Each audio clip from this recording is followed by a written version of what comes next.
What is going on, guys? Jay here, back with another video, and today I just want to talk a little bit about Eco-Complete and why it doesn't work for some people. Some people are freaking out like, oh, it has no nutritional value, and it really doesn't. It's not really made to have nutritional value.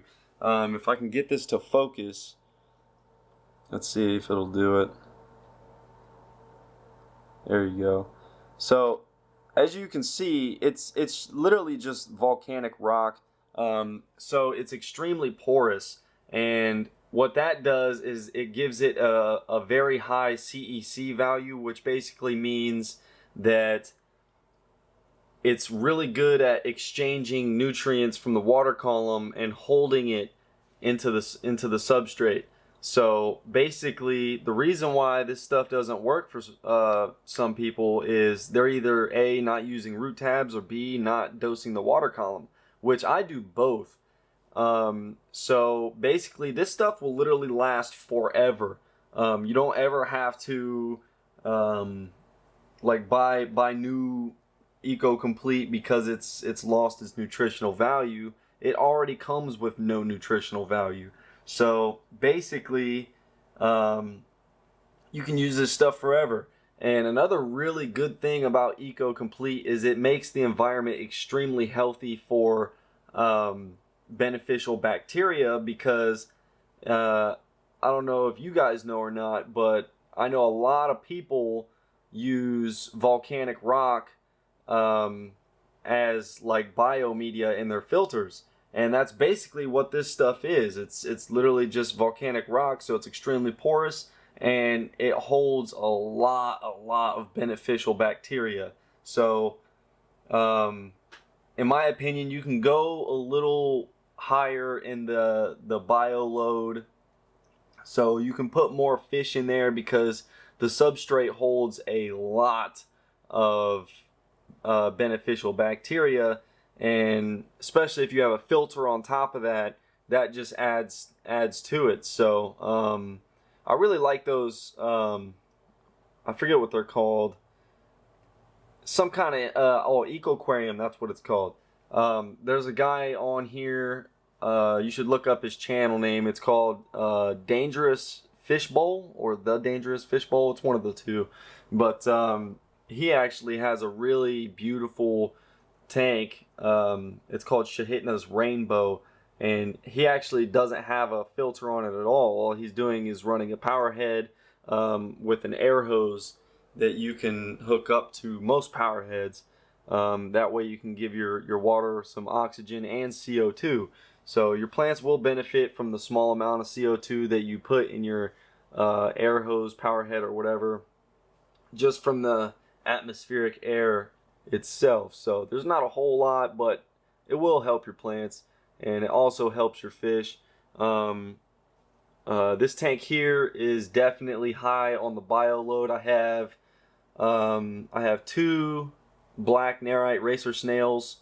I have 2 autocinkless catfish to deal with some algae. I have 10 glow light tetras and 5 black neon tetras and 1 ghost shrimp. So that's a whole lot just for a 10-gallon. But I test my water frequently, and it's doing extremely well. I'm not having any nitrates because I have plants, and I'm not having any nitrite or nitrate because there's a whole lot of beneficial bacteria in the filter and in the substrate. So this is all around a really good substrate. So if you guys are questioning getting some Eco-Complete, it's definitely a great buy, because once you get the stuff, as long as you don't mix it with anything else, you can literally use it forever, and it will hold that beneficial bacteria as long as you're feeding it with ammonia and nitrite and stuff like that, hence having fish. But really, this stuff is really meant for low-tech planted tanks, low light as well. And the reason for that is because it's not high in nutrition for your plants. So if you want to do something like that, get something like fluvial stratum, or do a dirted tank, or maybe some 88 aqua soil.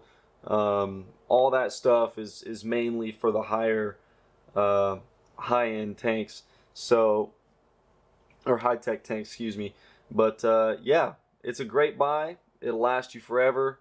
I do use Flourish root tabs by Seachem, and I also use Seachem Flourish, which is their comprehensive fertilizer for the water column. So yeah, I have mostly, actually 100% root feeders in here. So Seachem says that plants absorb 400 to 400 times more nutrients through their roots. So as long as you're feeding them well, your plants are gonna do great. And by the way, in my opinion, the best low-tech planted tank light that you can get is a Finex Stingray. As you can see, it is actually pretty bright. Definitely bright enough for crips. This is dwarf Sagittarius subulata right here in the front. I really cannot wait for that stuff to fill in. That stuff's gonna look really nice. This is a Crypt Wenty Brown. This is a Crypt this is a Crypt Wenty Green. Crypt Spiralis back here, and two Petchies or Petiches or something like that back there in the back. And then one Amazon Sword, which that Amazon Sword is, I believe, the only plant in here that has any sort of algae on it. You can see back there, this leaf right there. My autos have been munching on it, so that's always a good sign. So yeah, Eco Complete. It's an awesome substrate. It does the job as long as you dose the water column or give your plants some root tabs. So yeah, hopefully you guys enjoy the video. Hopefully you guys learned something from this, and I'll catch you guys on the next one. If you're new to my channel, please subscribe, and I'll see you guys next time.